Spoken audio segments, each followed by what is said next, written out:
My family also tried to discourage me from sponsoring my 19-year-old brother, who was a big dreamer. But he also had a lot of fears just about himself and not a very high self-image. And he hung around the business for 2 years and watched us build it. And we just kept pumping in that belief in him, not giving up, and kept, telling him he can go direct, he can do it, he can do it, he can do it. And guess who our third direct was? Yeah.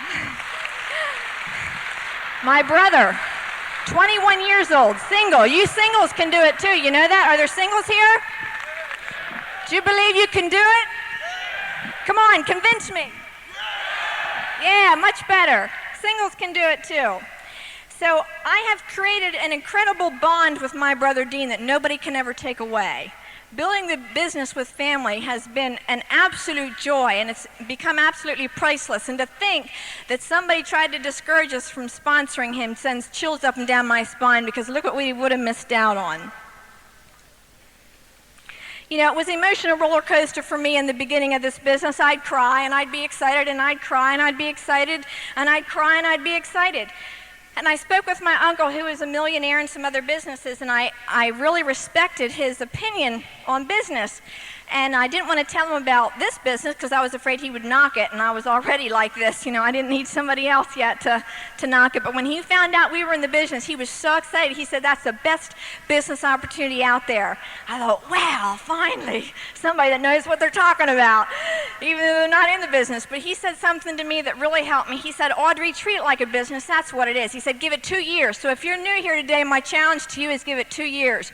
Treat it like a business." Some people get in this business, and if they don't make money the first couple months, they quit. It doesn't work. Hey, it's not going to work for us. Hey, you can't do that. You have to treat it like a business. And so we decided we were going to give it at least 2 years. That's what I tell people, but deep down inside, I really believe that we could do this thing. We went to our first summit hour, and I was sitting out there like some of you looking up on stage, and I saw Fred and Linda Hartize, and I had an incredible respect and awe at what they had accomplished in such a short period of time in their lives. And yet I looked at them, and Linda said, "There's nothing different about me and any of you out there. 2 arms, 2 legs, 2 eyes." She had fears too, and I thought, if somebody like that can do it, we can do it. We just have to rub elbows with enough people that have done it. And growing up, there was something my dad always told me that I've really applied in this business, and that is, "Audrey," he said, "be careful who you hang around with, because you become like the people you're with." And that fired me up when we got in this business, because I wanted to be at the functions, and I wanted to be at the training sessions, and I wanted to get to know the directs and the pearls and the emeralds and diamonds and rub elbows with them, because I knew it was going to rub off on us. Jerry's first meeting was only 14 minutes long. Woo, right? And he said when we first got in the business, he'd never show the plan. And he's going to go into that a little bit too, so I'm not going to steal his thunder on that. But, I had to find the good things about his 14-minute plan, because I heard on the tapes, you just got to find the good things in your husband and build him up. Build up your marker man. And he stood like this for the whole meeting. His feet were apart like this. Here was the whiteboard. And the whole time he went like this. He never turned and looked so awkward, and the perspiration was dripping off his nose and off his ears, but I was so proud of him because I knew that his dream was finally getting bigger than his fears. And so I kept thinking of all the things he did that were wonderful. And gals, this is something you should really do. Find the things that your husband does during his plans that are really, right on, and then read over that list of things to him on the way to your next meeting. It gets him fired up, gets him pumped up. But I wanted to address the fact that he didn't move, because I wanted to help him, I said, "Honey, maybe next time you show the plane, you could at least pivot." So it wouldn't look so awkward. But, we've had fun building the business, too. I had an hour and a half each way to product pickup, so I was on the road 3 hours. And I had a close family member say to me, "You're crazy. You're on the road 3 hours in a day's time, and sometimes you take your kids along." Now, I'm not knocking careers out there if any of you women have careers, but I wanted to stay home. That, to me, looked like the best luxury there could be for a mom. And I know society doesn't tell you that, but I don't care what society tells you. I think it's a glamorous position to be in. And I want to challenge any of you that out there that have a job to get home with your kids. They need you. They need you.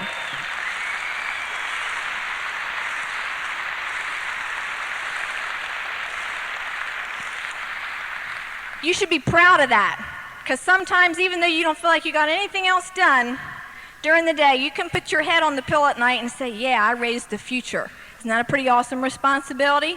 Don't take it lightly. It's incredible. Be proud of that.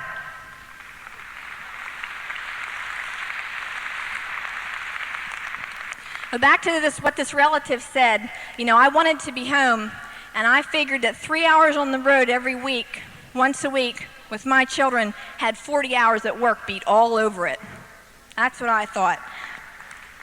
You know, our third month in this business, we hit 4,000 PV, and I want to stand up here and tell you tonight I'm proof that the business is built more on excitement than knowledge, because when we went 4,000 and we got our bonus check for $1,600, I was ecstatic. And after paying out the people under us, we kept $800.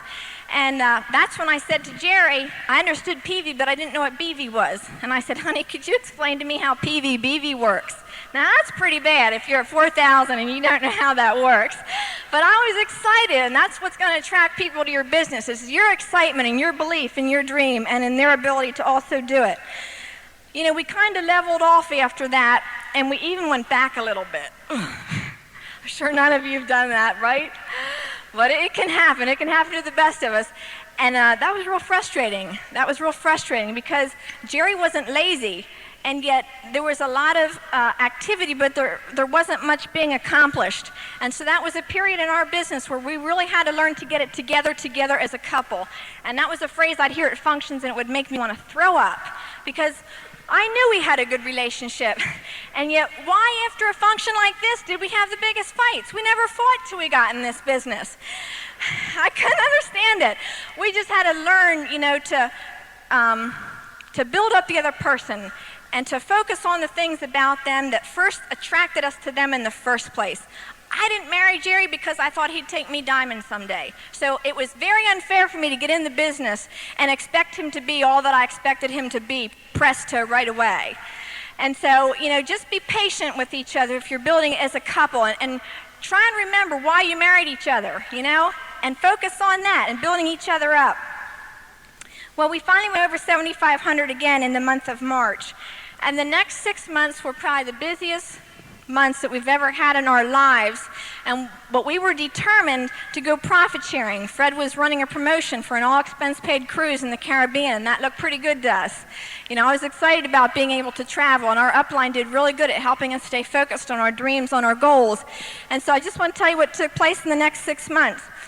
In the month of April, we sold our 200-acre farm, and that required getting all the equipment ready. That, you know, required selling 220 head of beef cattle, required getting the buildings ready, looking for new places for us to live, for us and his parents. In the month of May, Jerry started a new job that had him on the road, and he'd go as far as maybe 2 hours away from our house every day, and then he'd come back and be dog-tired, you know, in the pressures of a new job, and he'd still go out and show the plant at night. In the month of June, we built a new house.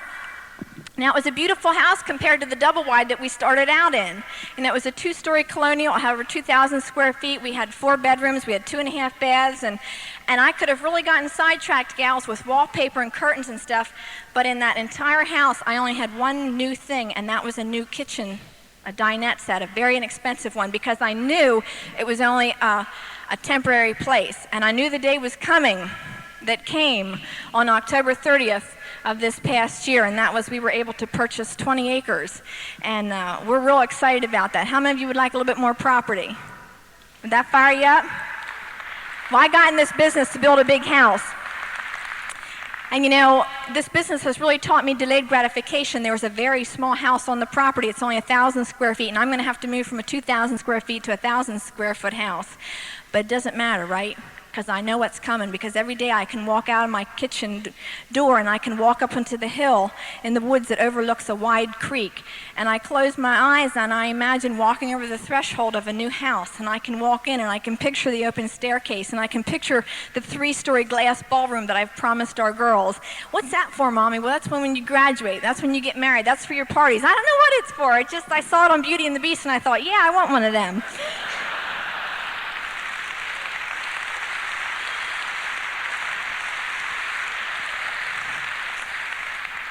The month of July was not a very fun month for us.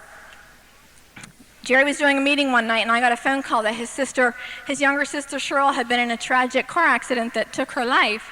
And I called him. I didn't tell him what happened, but I said get home right away. And he knew that if I interrupted a meeting, it was serious.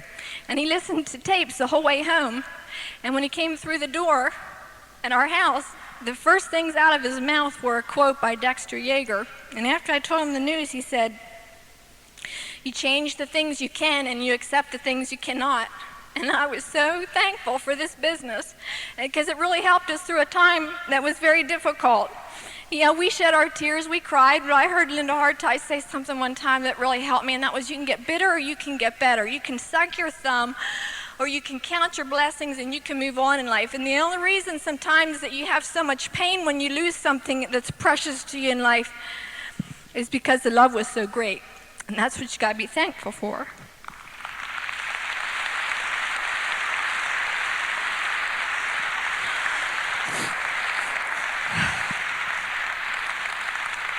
I got to talk fast.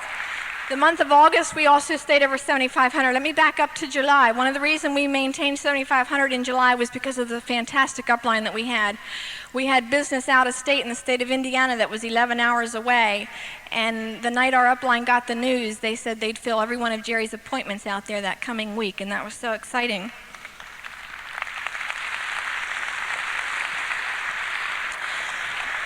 A year and a half later, we had our third daughter, April. And Jerry tells people we don't do boys. We like boys, but we don't do them. And I did a follow-up with Jerry one night that I was having contractions. It was the night I went into labor, but I have a history of long labors, and he thought we had plenty of time, and he thought it was very important that I go with him. So I went along, and they had a little girl that kept sitting on my lap, and she kept bouncing up and down playing horsey. That's the truth. For 10 minutes, I timed it. And I kept thinking, pay the price, pay the price, pay the price. You know, I even did call-in from the hospital that week. And commitment for me in this business has meant doing things even when I don't feel like it. Because I will do the things today that others will not, so I can do the things tomorrow that others cannot. You know, the week we went Pearl,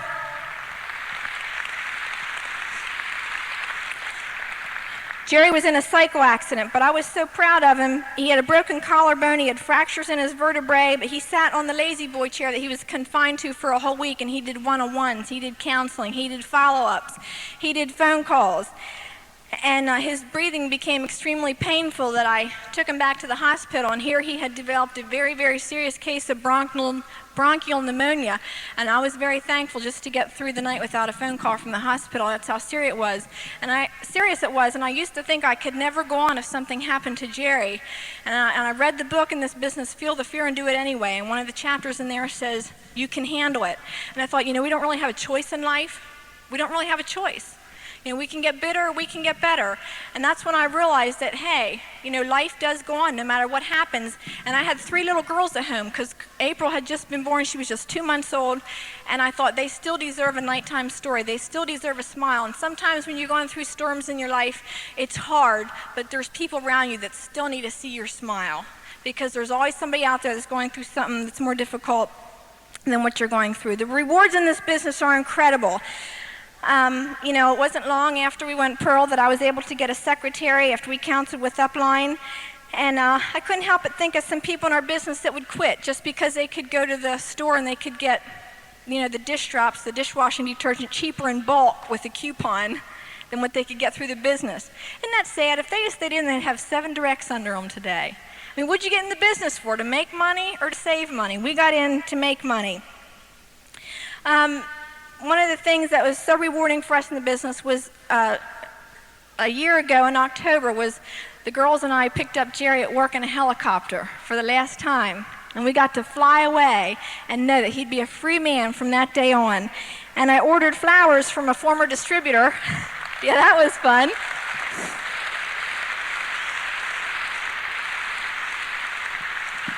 And we had a big man came in that was dressed up in a teddy bear and presented each of the girls with a beautiful teddy bear just for their support and helping build the business. They were a big reason for us building the business. When Carissa was just 2 years old after we got in the business, it wasn't long till she associated Jerry's shirt and tie with doing meetings, and she knew that doing meetings meant going to Disney World. And she walked up to him one night, and she looked up at him with her big brown eyes, and she said, "Daddy, are you going to do another meeting so we can make money to go to Disney World?" And he said, "Yes." And she put her hand on her hip like any disgusted female, and she said, "I wish you'd do 5.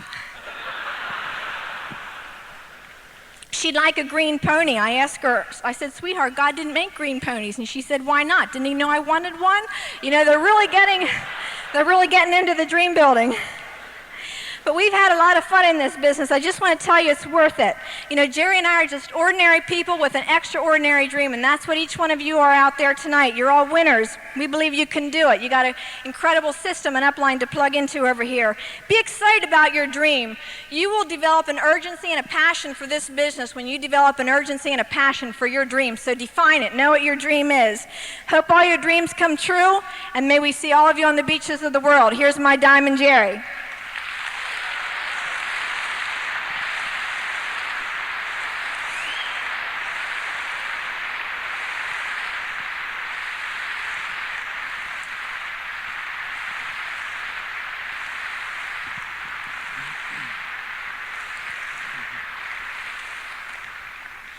Well, now you met my reason why. Guys, do you think it was easy to wimp out in the house with her for a wife? We saw the plant. We had a 200-acre farm. We had 250 head of beef cattle that I was in charge of. We also had a few ethanol plant that we ran 30,000 bushel of corn through a year. We dabbled around some real estate. We did a lot of custom work. My whole life I had worked for my father and had always been told, you know, what kind of seed corn we were going to plant, what fertilizer and when to put that in, what to do with the ethanol plant and the real estate actions. And we did a lot of work. I was working 80 to 90 hours a week, but this business was the first I felt like I stepped out on my own. This business was the first I thought that I had to make decisions on my own and be in control of my destination, and that was fun and exciting and yet also scary.